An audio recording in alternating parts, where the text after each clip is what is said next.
who was pitch hitting for me. I don't know if she shared because it was my daughter's 4th birthday. Wow. Oh, At 11 o'clock, she has a Zoom with her preschool class. And just picture 22 3.5-year-olds on the call. And however chaotic you imagine that to be, it's about twice as chaotic. She was the birthday girl on last week's call. So I was playing the role of the proud father, which does not take much acting. In any case, lovely to see everybody. Roy, I saw that background. That's like not a new one.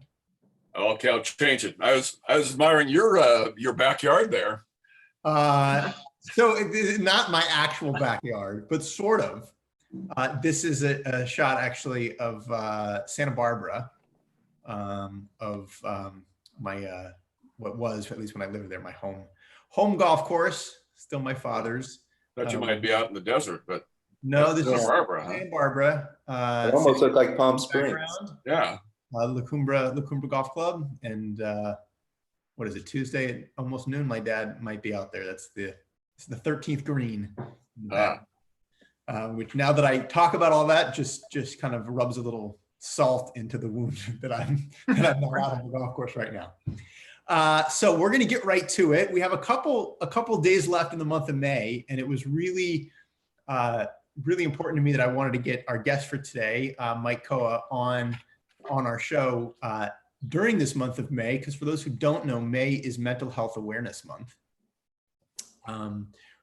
which I believe is an annual thing. Every May is Mental Health Awareness Month, but particularly in the midst of this pandemic, in the midst of the quarantine, this kind of era of coronavirus in which we've all become all too familiar with. I think the questions of mental health become even more important than ordinarily they would be, as even under the best of circumstances, I think a lot of folks are grappling with and dealing with so many of the questions and emotions and feelings that come along with being sequestered and being quarantined and being cut off from so many of our routines and people and aspects of our lives that we take comfort and solace in.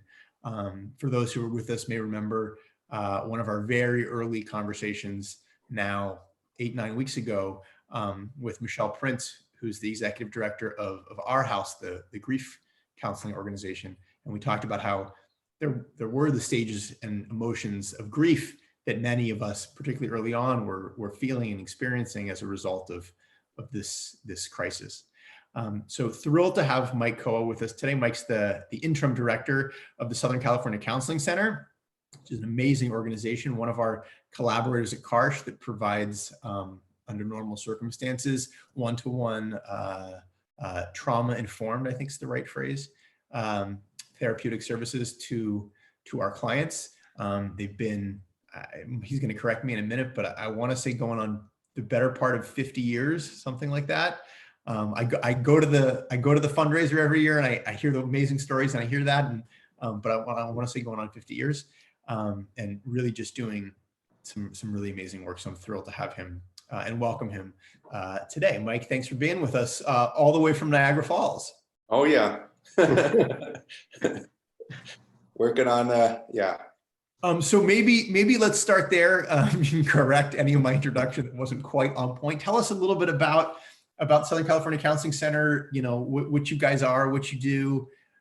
Some of us might be familiar, but I'm going to guess a lot of us less so. Yeah, so you were pretty much right on. 1966, so what, that's 54 years. And so it's been, it's actually entering into, I think, the 55th year. And, you know, what we primarily do is provide counseling to individuals, couples, and families, and also groups. And we have several types of programs as well at the center around trauma, psychiatric care, and other programming. And primarily we're a teaching center. So those counselors are in training. They're getting their 3,000 hours. that they need to get licensed. And so we provide that care to individuals on a sliding fee scale. And yeah, everything kind of was going as planned for me. I started in December until obviously March, I'm sorry, and then we had to pivot and make the move over to telehealth, which we had a telehealth platform. Wasn't as robust, but certainly is now. Well, so let's talk a little bit more about that. So how has this crisis impacted your service to clients or service delivery, right? You alluded to, and I'm assuming, right, obviously you're not meeting clients at the moment in person. How has that, kind of changed the picture? Yeah, well, we knew, right around mid-March that, that we were going to need to shut down. We have 3 sites, one in Pico, sort of the mid-Wilshire district, and then Koch, and then Watts as well. And so we pretty much shut all 3 of those down within a week. And because we had a telehealth platform, we ramped that up pretty quickly. And by ramping up, meaning we needed to get all our counselors signed up on the platform, and then be able to be prepared to see their clients, because really the priority was continuity of care, to ensure that those clients that were already being seen at the center could still continue to be seen just on the telehealth platform. So that was really our phase 1 and our first goal. Then we moved to groups because we are a training organization, and we wanted to also make sure that we were able to provide services to our groups. And then we had phase 3, we have our wait list. And so we wanted to start to address getting those individuals that were on our wait list access to quality mental health care. And now we're entering phase 4, which is new clients. So we want to now branch out. We probably retained about 55% of our client base. So the other 45%, there's probably still some work to be done, now, knowing that we're probably not going to be going back anytime soon. So I assume that a subset of those individuals will also get on the telehealth platform. But then there's just going to be, those that are either, don't sign up because of either they don't want to do telehealth, or, there's maybe privacy or confidentiality issues, or they don't have the Wi-Fi or things like that. So we probably will end up with about 35% gap between when we were fully when we were providing services, full operation. And so we want to address that gap by enrolling new individuals, new clients. So that gap you speak to, and you kind of hypothesized, I think, some of the reasons perhaps why folks aren't opting into the telehealth, whether it's technological issues or privacy concerns. Do you think, or have anybody shared, I imagine, or I should say I know, that the kind of the therapist-patient, therapist-client relationship in many ways is an intimate relationship, historically predicated on an in-person, engaging conversation, right? And I imagine that there are folks who feel like, or question how that will translate to a digital or virtual environment, right? Will I still be able to have that level of intimacy or that level of connection or engagement with my therapist, on the phone or via video?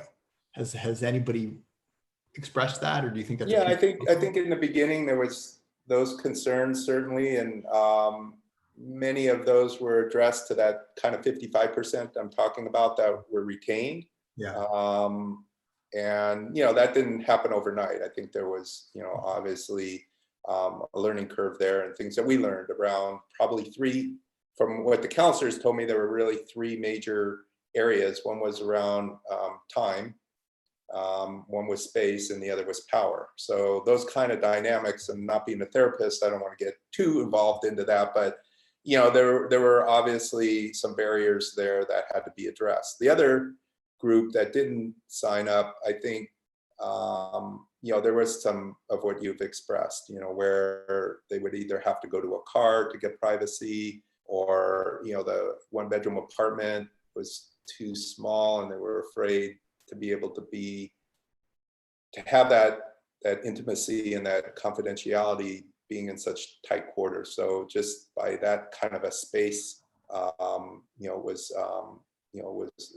were some barriers to really the telehealth platform, but we're learning every day. And I think that's the beauty of this, is that also being a learning center, for our counselors, they're going to come out of this with an extra tool in their toolbox, and an expertise that really there's not a lot of literature on right now. And so they're kind of learning by doing. Yeah, I mean, I heard you chatting with Don Levy, our director of communications, who I'll take this quick moment to thank, not just for making this week and every week's episode flow so seamlessly, but for the round-the-clock tireless work that he and his team have put in the last 9 weeks, particularly helping us adapt and transition to putting out all the content that we are every week. He had no gray hair before this began. He just chat that we're welcome. He had no gray hair before this began, and now has plenty. But Don, thank you so much. We're incredibly lucky to have you and your team behind the scenes helping us. But Mike, I heard you chatting with Don as I came on before we began today, just about how the telehealth piece is affecting, for the positive, right? Commutes and being able to access clients who are further away, maybe less, kind of have geography not play as much of a challenge. So how is that goes in the positive column, right? Mm-hmm. Yeah, I think there's a lot of, in this obviously difficult time and unprecedented time that we're in, but if I look at the glass half full, I think there's tremendous opportunity and learning that is happening at the center.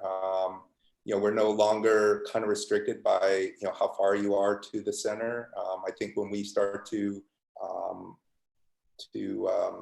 take on new clients, really distance is not going to be a barrier. This enables us to see our clients at any time of the day, basically, and take the drive out of the equation. So that's the beauty of it. Yeah. You imagine the geographic reach or the catchment area, as it were, for clients in expanding as a result of this? Yeah, I mean, I my vision for a longer term future would be that we could go statewide. I mean, I think that there's opportunities.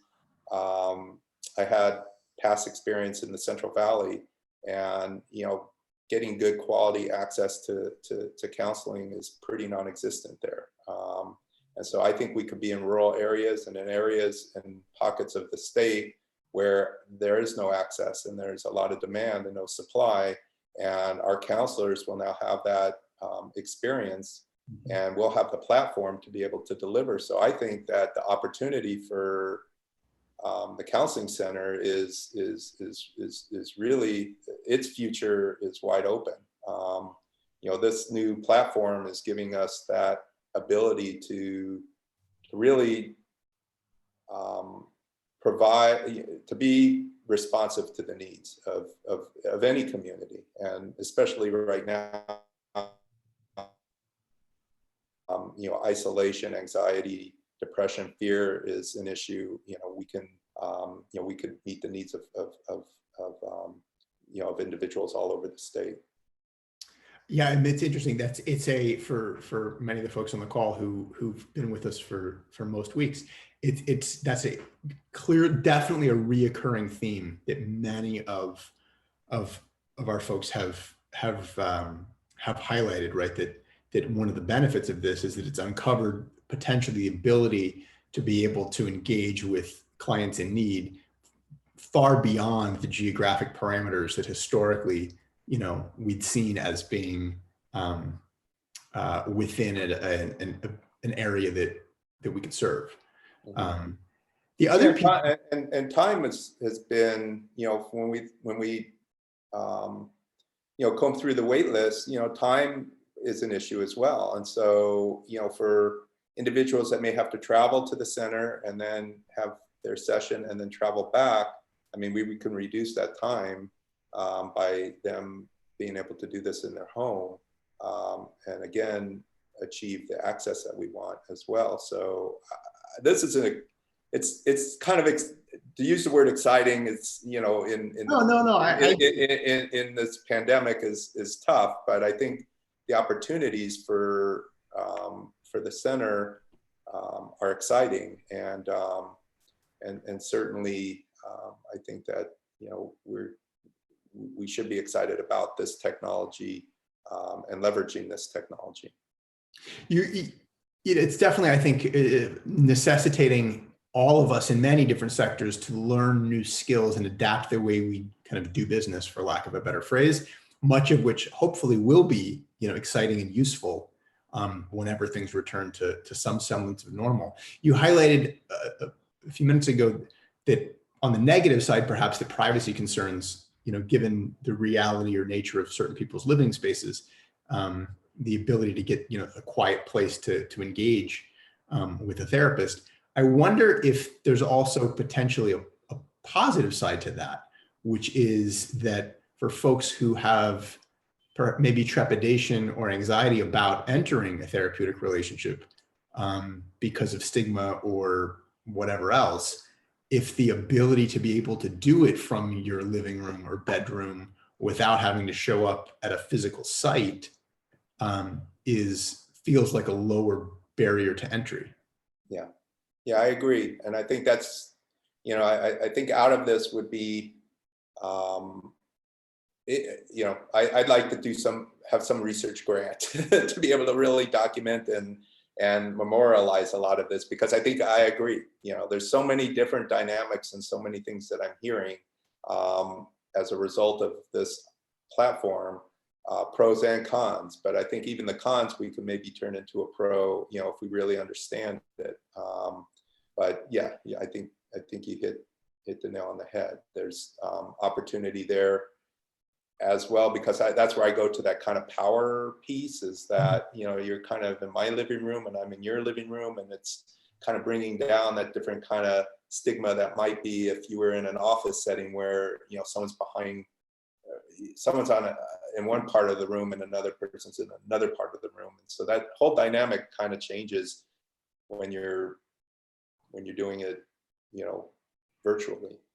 Absolutely.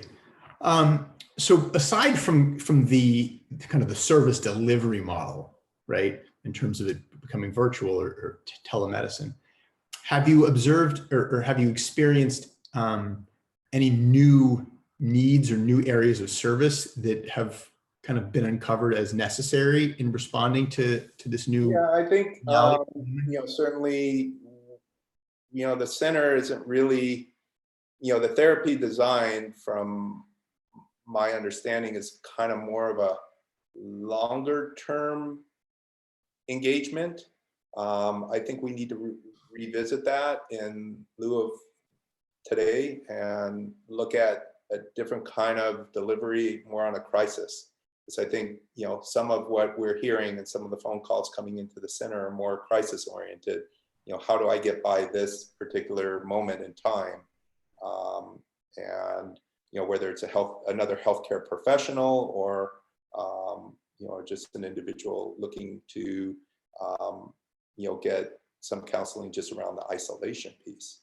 So I think addressing kind of a shorter term, kind of a crisis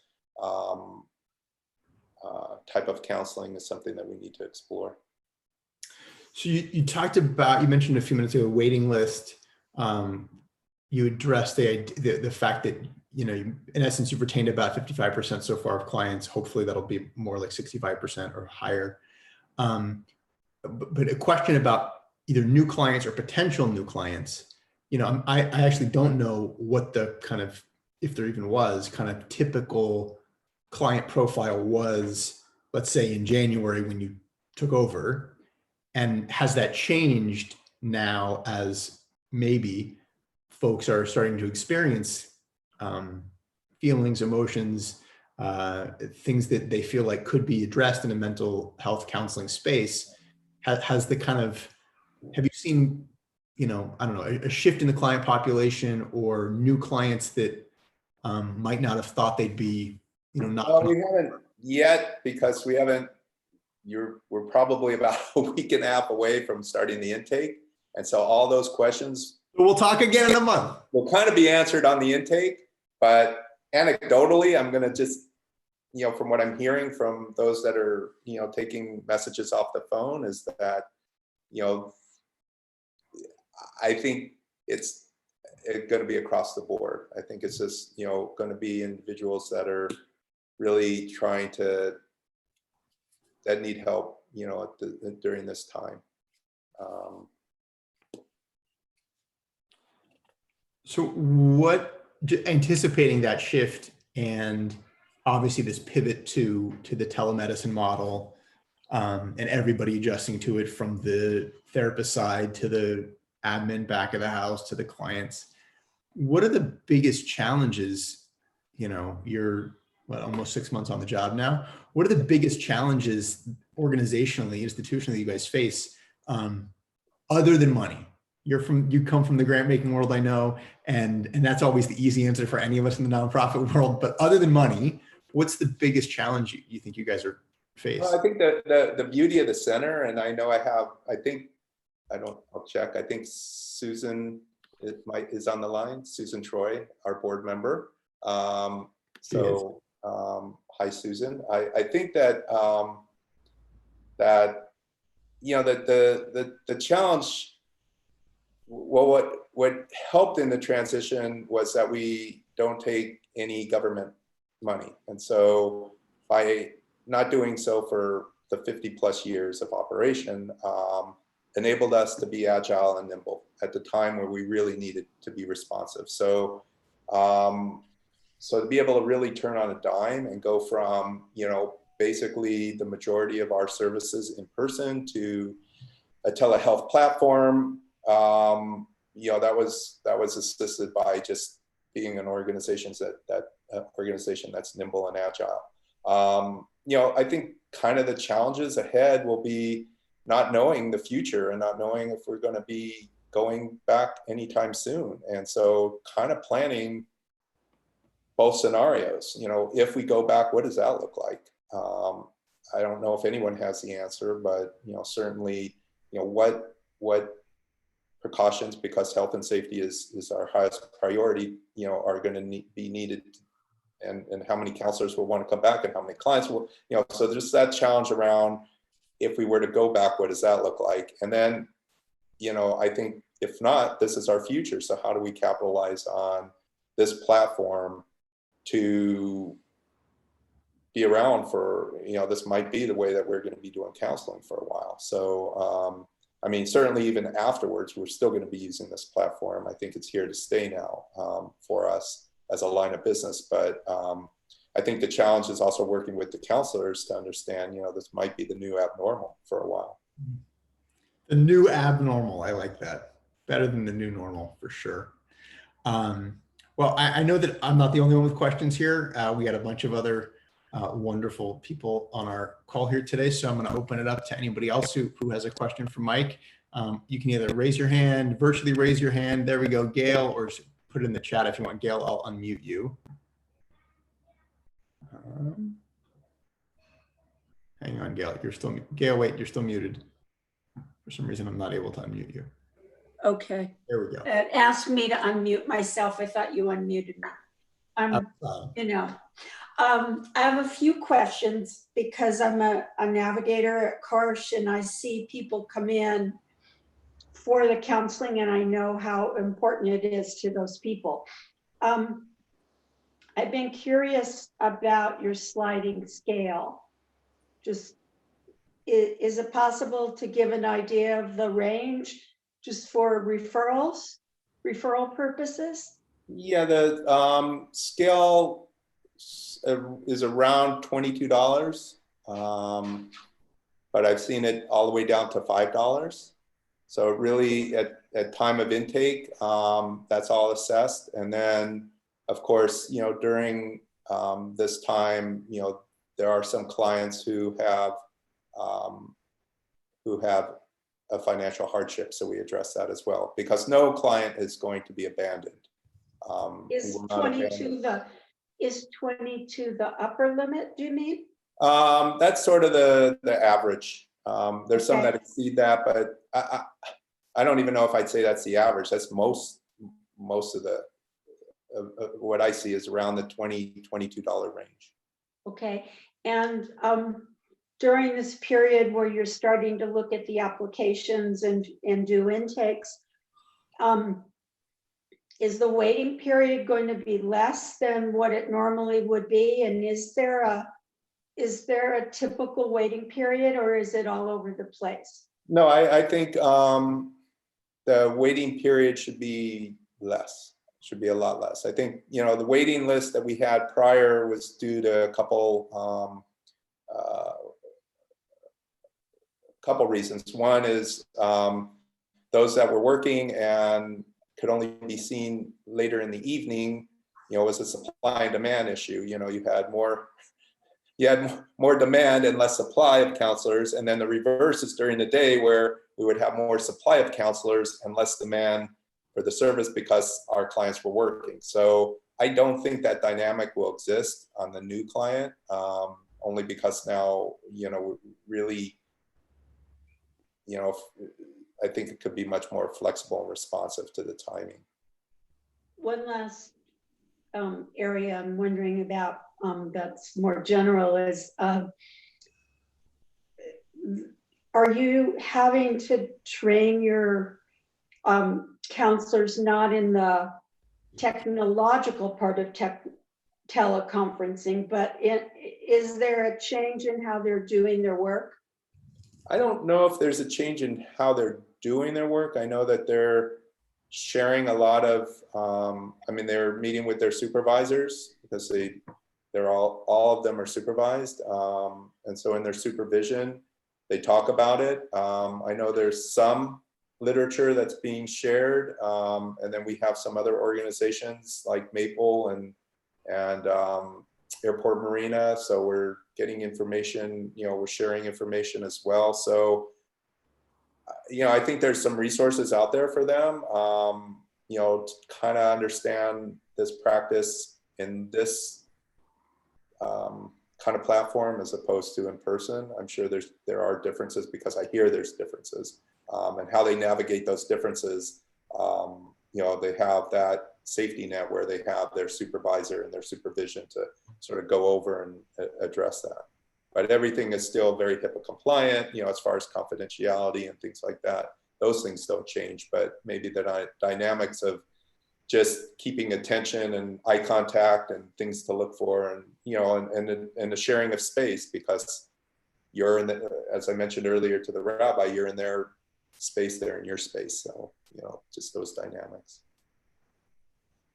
I just was thinking that maybe if this sticks as a way of doing counseling, that it might become part of academic graduate programs,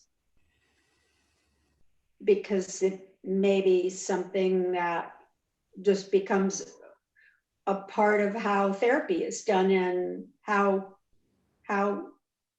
therapists are trained academically.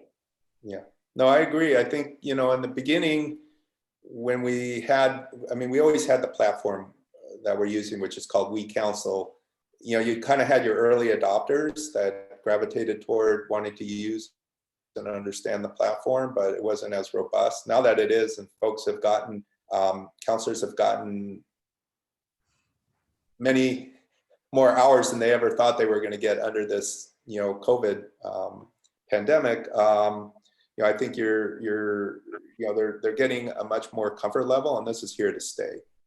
Just anecdotally, I sit in what we call the counselor's lounge, so I get to hear, what's going on, and from I think back when we started, and then today, the conversations have certainly been much more where they, almost turned to 180, and they really kind of like it. In the beginning, it was like, what's this new, telehealth thing? I don't like this telehealth thing. And now you're seeing many more counselors embracing it. So I think we just need to, I would love to get, a couple grad students that are in either, I don't know if it would be public health or, but have the expertise to do the research to kind of capture, our learning, because I think it's valuable learning. And certainly agree that the counselors, when these counselors get their 3,000 hours, they're going to come out with this extra tool in their toolbox that they're going to have in their practice, somewhere in their practice as they move forward. Thank you. Who else? What are your questions?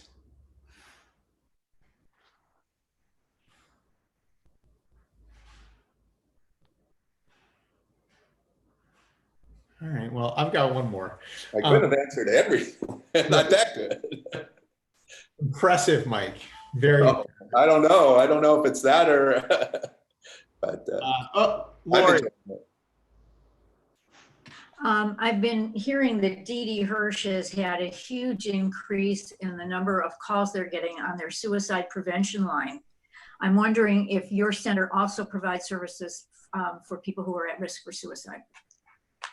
I don't know the answer to that, I have to say. I would have to get back to you. I know that they provide services, but not in the same, we're not in the same kind of lane as Dee Hirsch. So I would have to get back. Honestly, don't know the answer to that. I'm sure we're getting calls and redirecting as appropriate. Mm-hmm. Okay, thank you. Well, Mike, I want to thank you for being so, first and foremost, so generous with your time today, but also just to thank you and the center more broadly for your incredible collaboration with us at the Temple and with us at Koch, and just really for the such sacred and important work you guys do. I think living in LA, for many of us, particularly the Jewish world, right? We forget that there are sometimes stigmas associated with therapy, and the joke, I think, is not like, oh, you're in therapy, what's wrong? Is you're not in therapy, you don't have a therapist, what's wrong with you, right? So, but that's not the case in many communities. It's not the case in many corners of our city and our society. And you guys do so much to make really high quality therapy accessible to folks who really need it and might not otherwise be able to access it. So it's very important, and thank you for that. And looking forward to continuing the conversation. And I'd also like to thank you and thank Koch. What we didn't talk about is on June 4th. So we had an event together. We are collaborating with you because we know in all parts of the county, but specifically in South Central and in Watts, where we have our center, we know that social determinants of health is a factor in all this, and certainly a factor in mental health, and food insecurity is high up there right now. And so we're partnering with Koch to do a food distribution on June 4th. I don't have the exact time yet, but somewhere around 10. We hope to serve 200 of our members of the community there in Watts, and want to thank you for and Koch for stepping up and assisting us in providing the food to distribute, and also your expertise in how to do this, since I know that at Koch they've been doing this almost since the shutdown. So thank you. Well, you're most welcome. Dawn, our communications director, just told me we got a joint announcement coming out on this shortly, but yeah, no, very much appreciative of the opportunity to come together on the 4th and again, help folks who so desperately need it. Thank you, everybody, for making time to spend a little bit of the morning with us. A quick plug for next week. Next week, we're going to be talking about the census, since we are in the midst of a census year, lest you forget, and lest you haven't yet filled out your census. We have the Deputy Director of the Census from the city who'll be joining us to really go deeper in terms of, what this is, why we're doing it, and more importantly, why it's so important, what kinds of resources and assets are dependent on the census, and how we can really use it to best affect change and benefit our communities here. So don't miss that next week, and have a wonderful rest of your Tuesday, everybody. Thank you so much.